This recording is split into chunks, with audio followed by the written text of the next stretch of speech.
वासुदेवाय। अथ दशमोऽध्यायः। नारद उवाच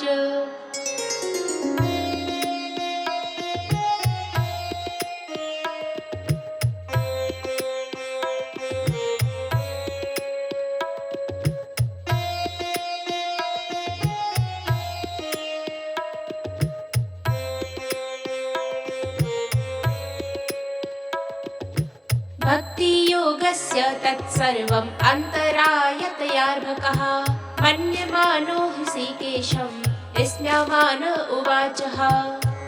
प्रह्लाद उवाच मां प्रलोभयोत्पत्त्या शक्तं कामेषु तैर्वरैः तत्सङ्गभीतो निर्विण्णो मुमुक्षुस्त्वामुपाश्रितः। भृत्यलक्षणजिज्ञासुर्भक्तं कामेष्वचोदयत् भवान् संसारबीजेषु हृदयग्रन्थिषु प्रभो। नान्यथा तेऽखिल गुरो घटेत करुणात्मनः। यस्त आशिष आशास्ते न सा भृत्यः स वै वणिक्। आशासानो न वै भृत्यः स्वामिन्याशिष आत्मनः। न स्वामी भृत्यतः स्वाम्यमिच्छन्योराति चाशिषः। अहं तु कामस्त्वद्भक्तस् त्वं च स्वाम्यनुपाश्रयः। नान्यथेहावयोरर्थो राजसेवकयोरिव। यदि राशि समे कामान् वरास्त्वं वरदर्शभ। कामानां हृदि सर्वोऽहं भवतस्तु वृणे वरम्। इन्द्रियाणि मनः प्राण आत्मा धर्मो धृतिर्मतिः। ह्रीश्रीस्तेजः स्मृतिः सत्यं यस्य नश्यन्ति जन्मना। विमुञ्चति यदा कामान् मानवो मनसि स्थितान् तर्ह्येव पुण्डरीकाक्ष भगवत्वाय कल्पते। नमो भगवते तुभ्यं पुरुषाय महात्मने हरये भूतसिंहाय ब्रह्मणे परमात्मने। नृसिंहोवाच नैकान्तिनो मे मयि जात्विहासिस आशा सती मुत्र चये भवद्विधाः। अथापि मनवन्तरमेतदत्र दैत्येश्वराणामनुभुङ्क्ष भोगान्। कथामदीयाजुषमाणः प्रियास्त्व मावेश्य मामात्मनि सन्तमेकम्। सर्वेषु भूतेष्वधियज्ञमीशं यजस्व योगेन च कर्म हिन्वन्। भोगेन पुण्यं कुशलेन पापं कलेवरं कालजवेन हित्वा। कीर्तिं विशुद्धां सुरलोके गीतां विताय मामेष्यसि मुक्तबन्धः। या एतत् कीर्तयेन् मह्यं त्वया गीतमिदं नरः। त्वां च मां च स्मरन् काले कर्मबन्धात् प्रमुच्यते। प्रह्लाद उवाच वरं वरय एतत् ते वरदेशान् महेश्वर।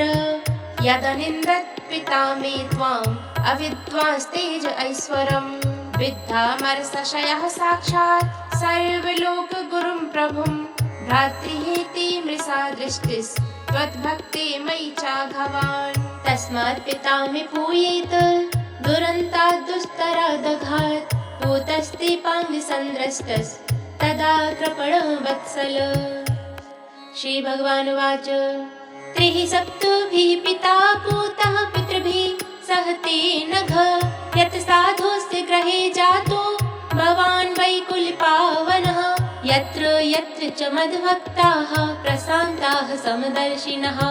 साधवः समुदाचारास्ते पूयन्त्यपि कीकटाः। सर्वात्मना न हिंसन्ति भूतग्रामेषु किञ्चन। उच्चावचेषु दैत्येन्द्र मद्भावेन गतस्पृहाः। भवन्ति पुरुषा लोके मद्भक्तास्त्वामनुव्रताः। भवान् मे खलु भक्तानां सर्वेषां प्रतिरूपधक्। कुरु त्वं प्रेतकार्याणि पितुः पूतस्य सर्वशः। मदङ्गस्पर्शनेनाङ्ग लोकान्यासति सुप्रजाः। पित्र्यं च स्थानमातिष्ठ यथोक्तं ब्रह्मवादिभिः। मय्यावेश्य मनस्तात् कुरु कर्माणि मत्परः। नारद उवाच प्रह्लादोऽपि तथा चक्रे पितुर्यत् साम्प्रदायिकम्। यथाह भगवान् राजन् नभिषिक्तो द्विजोत्तमैः।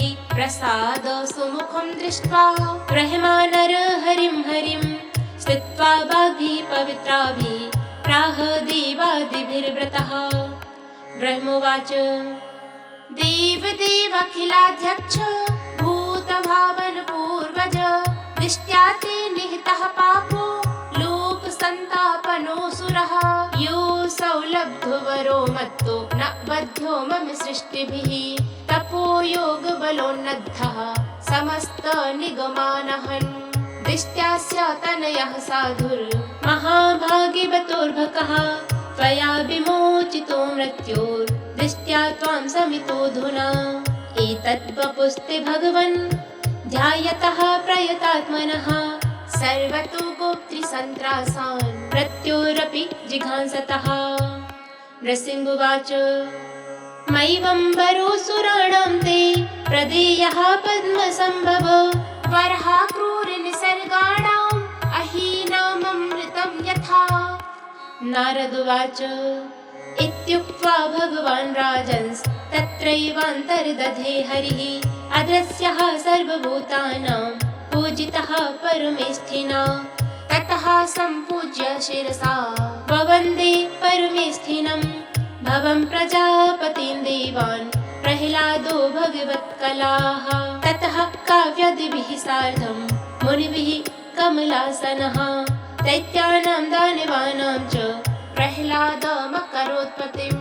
प्रतिनन्द्य ततो देवाः प्रयुज्य परमाशिषः स्वधामानि ययो राजन् ब्रह्माद्याः प्रतिपूजिताः।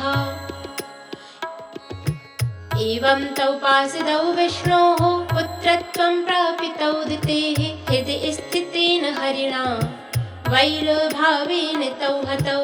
पुनश्च विप्रशापेन राक्षसौ तौ बभूवतुः कुम्भकर्णदशग्रीवौ हतौ तौ रामविक्रमैः।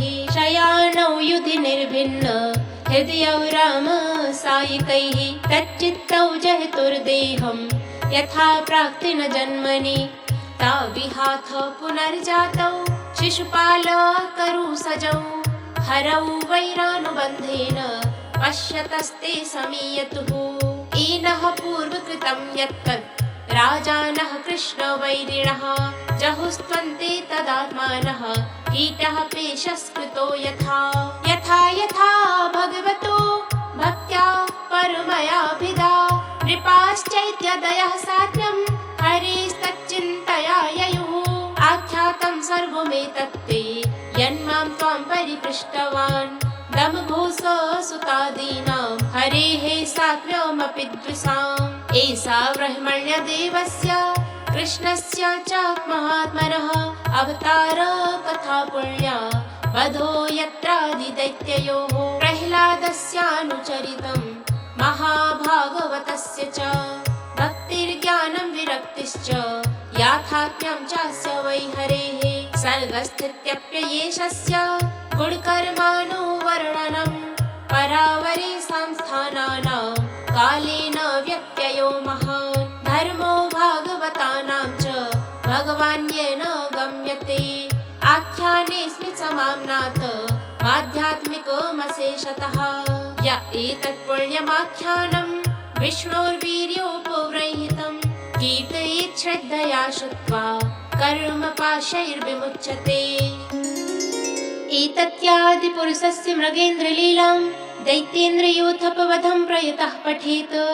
दैत्यात्मजस्य च सतां प्रवरस्य पुण्यं श्रुत्वानुभावमगतो भयमेति लोकम्। यूयं न लोके बत भूरिभागा लोकं पुनान मुनयोऽभियन्ति येषां गृहाणावसतीति साक्षात् गूढं परं ब्रह्म मनुष्यलिङ्गम्। स वा अयं ब्रह्म महद्विमृग्य कैवल्यनिर्वाणसुखानुभूतिः प्रियः सुहृद्वः खलु मातुलेय आत्मार्हणीयो विधिकृत्पुरुश्च न यस्य साक्षात् भवपद्मजादिभिः रूपं धिया वस्तुतयोपवर्णितं मौनेन भक्त्योपशमेन पूजितः प्रसीदतामेष स सात्वतां पतिः। स एष भगवान् राजन् यतनो दुर्विहितं यशः पुरा रुद्रस्य देवस्य मयेनानन्तो मायिना।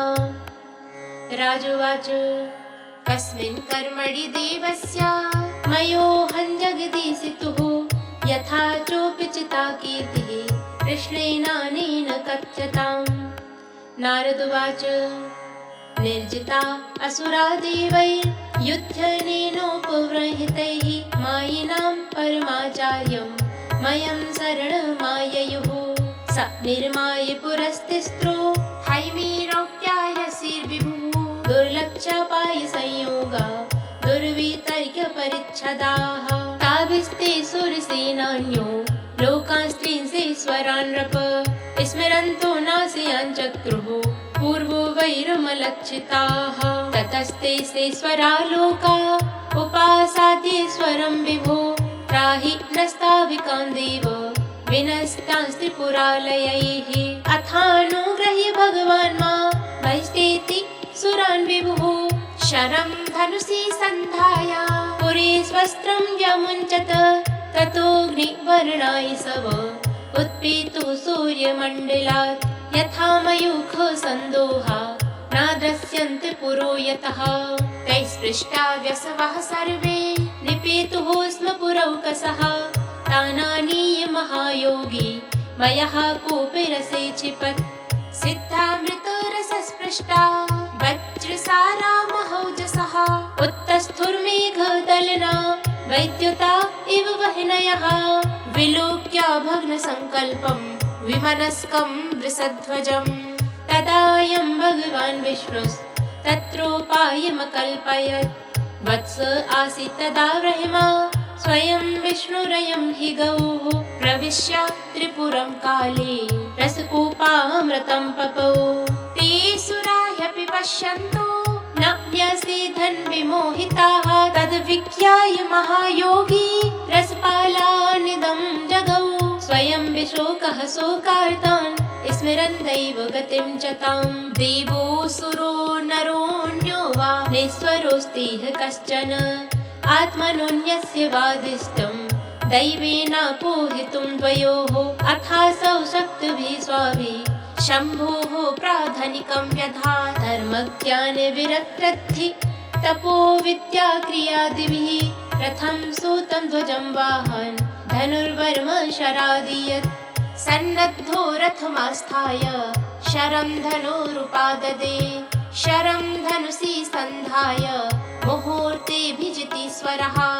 ददाह तेन दुर्भेद्या हरोथ त्रिपुरो नृपो दिविदुन्दु भयोनेदुर्विमान सत्सङ्कुलाः।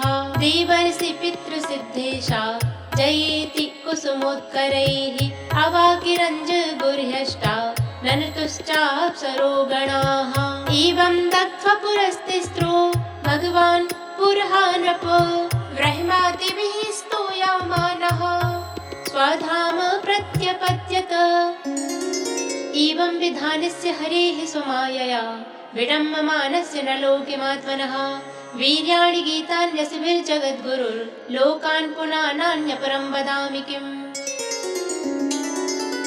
जय जय श्रीमद्भागवते महापुराणे पारमहंस्यां संहितायां सप्तमस्कन्धे युधिष्ठिर-नारद संवादे त्रिपुरविजयो नाम 10मोऽध्यायः।